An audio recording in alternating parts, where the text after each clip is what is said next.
2013 हमें पढ़ना है, या जो अभी प्रेजेंटली जो कंपनीज एक्ट 2013 है वो एप्लीकेबल है।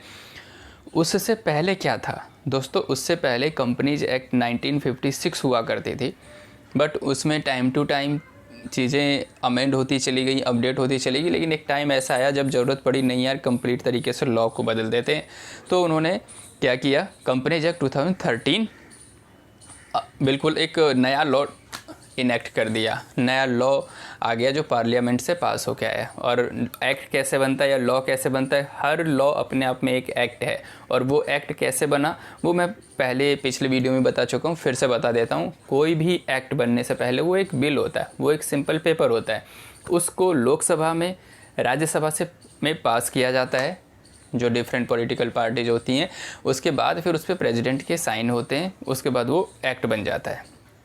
तो दोस्तों अब जैसे कि आपको बैकग्राउंड मिल गया है कि कंपनीज एक्ट 1956 हुआ करती थी, जो कि अब कन्वर्ट होके या नया कंपनीज एक्ट हमें मिल चुका है, वो है कंपनीज एक्ट 2013।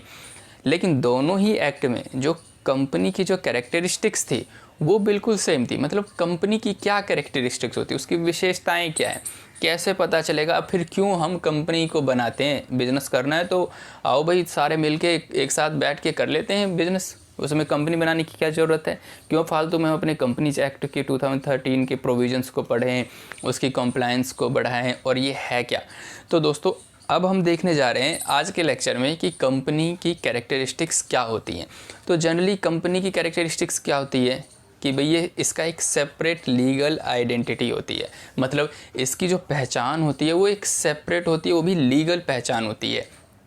जैसे कि अगर मैं अपनी बात करूं तो मेरी पहचान क्या है कि भाई मेरी पहचान कैसे डिफ़ाइन होगा? मैं अपनी पहचान कहीं तो मैंने रजिस्ट्रेशन तो कराया नहीं है, या फिर कहीं मैंने अपने आप का भी रजिस्ट्रेशन कराया हुआ है। तो दोस्तों डिफरेंट काइंड ऑफ जो हमारे पास है आइडेंटिफिकेशन प्रूफ, चाहे आप वो आधार कार्ड बोल लीजिए, पहचान पत्र बोल लीजिए, वैसे ही उनकी भी एक सेपरेट लीगल आइडेंटिटी है। मतलब हम किसी कंपनी को जानते हैं, शायद हम अगर टाटा की बात करें तो टाटा के कितने ऑनर हुए, आए और गए, लेकिन हम ऑनर्स को शायद भूल भी जाएं, याद रखें ना रखें, लेकिन टाटा कंपनी हमें याद है, रिलायंस याद है। तो ऐसे करके जैसे एप्पल कंपनी है, मतलब इन लोगों की एक सेपरेट लीगल आइडेंटिटी है। कंपनी को भी हम जानते हैं, तो कंपनी की भी एक लीगल आइडेंटिटी है। और क्या हो सकता है? Incorporate association. सेकंड कैरेक्टरिस्टिक्स क्या है इसकी? इनकॉर्पोरेट एसोसिएशन, मतलब ये लोग रजिस्टर्ड होते हैं, कहीं ना कहीं इनको रजिस्ट्रेशन करना होता है। किनको? कंपनी को। कंपनी एक इनकॉर्पोरेट एसोसिएशन है, कंपनी एक रजिस्टर्ड पर्सन है, रजिस्टर्ड एंटिटी है, इनकी रजिस्ट्रेशन बहुत ज़रूरी है। तो सवाल ये उठता है कि दोस्तों रजिस्ट्रेशन कहाँ कराएं? तो हमारे पास कंपनीज एक्ट 2013 है, तो रजिस्ट्रेशन 2013 के अकॉर्डिंग ही होगा। तो सेकेंड इसकी कैरेक्टरिस्टिक्स थी इनकॉर्पोरेट एसोसिएशन। थर्ड है artificial person. Artificial person means कि इसमें जान नहीं है, उसकी आत्मा नहीं है, लेकिन फिर भी ये पर्सन है। जैसे हम लोग हैं, इंडिविजुअल हैं, हम जैसे बोल पा रहे हैं, हम जैसे बात कर पा रहे हैं, दोस्तों से मिलते हैं, शायद कंपनी ये सब नहीं कर सकेगी, कंपनी नहीं कर सकती, लेकिन कंपनी भी एक पर्सन है, आर्टिफिशियल पर्सन है। कई बार आप देखते हैं कि जो एक वीडियोज़ बनती है या फिर मूवीज़ में कई सारे ऐसे सीन होते हैं जिसमें वो आर्टिफिशियली दिखाया जाता है, वो होते नहीं है एक्चुअल में वो घोड़े हाथी होते नहीं है, लेकिन उनको विजुअल इफ़ेक्ट्स से दिखाया जाता है आर्टिफिशियली। तो वैसे ही कंपनी की भी एक आर्टिफिशियल एक पर्सन है, उसको भी एक पर्सन बना दिया। अगर आपको कोई पूछ दे कि भाई या कोई बताए या कि कंपनी है क्या, तो कंपनी भी एक पर्सन है वो, बट वो पर्सन आर्टिफिशियल है, जो कहीं दिखेगा नहीं आपको कि भाई ये जो बंदा खड़ा है वो कंपनी है। तो ये इसे हम बोलते हैं आर्टिफिशियल पर्सन। और नेक्स्ट कैरेक्टरिस्टिक्स है लिमिटेड लायबिलिटी। लिमिटेड लायबिलिटी क्या होती है दोस्तों? जैसे अगर आपने किसी से उधार लिए तो आपको पैसा देना है, इट मीन्स कि आपके ऊपर लायबिलिटी है जो आप चुकाएंगे। तो ऐसे ही कंपनी की भी एक लायबिलिटी होती है। कंपनी ने जो कॉन्ट्रैक्ट किए हैं सिर्फ कंपनी उसी के लिए ही लायबल है। कंपनी अगर मान लो कि कंपनी ने कॉन्ट्रैक्ट किया, ABC लिमिटेड ने, मान लेते हैं राम लिमिटेड के साथ कोई कॉन्ट्रैक्ट किया, अगर ABC लिमिटेड इसमें कोई डिफ़ॉल्ट कर देती है तो ABC लिमिटेड की लायबिलिटी होगी।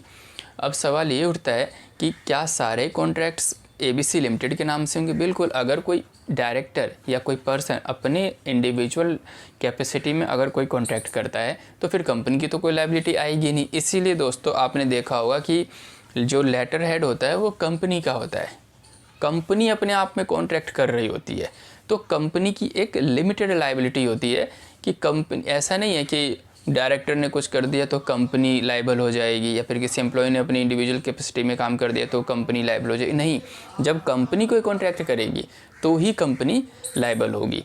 और नेक्स्ट है दोस्तों परपेचुअल सक्सेशन। परपेचुअल सक्सेशन का मतलब ये होता है कि लोग आएंगे और जाएंगे लेकिन कंपनी वैसी की वैसे ही रहेगी। मतलब उसके प्रोमोटर की डेथ हो सकती है, मेंबर्स की डेथ हो सकती है, शेयर होल्डर्स की डेथ हो सकती है, वो मर सकते हैं लेकिन कंपनी नहीं मरेगी। तो सवाल ये उठता है तो कंपनी क्या हमेशा ही चलती रहेगी? क्योंकि जीवन में सब कुछ तो फिक्स है नहीं, जब इंसानों की लाइफ फिक्स नहीं तो कंपनी कैसे हमेशा चलती रहेगी? तो दोस्तों परपेचुअल सक्सेशन का मतलब ये है कि जब तक कंपनी को डिसॉल्व नहीं किया जाएगा, जब तक कंपनी को डिसॉल्व नहीं किया जाएगा तब तक कंपनी चलती रहेगी।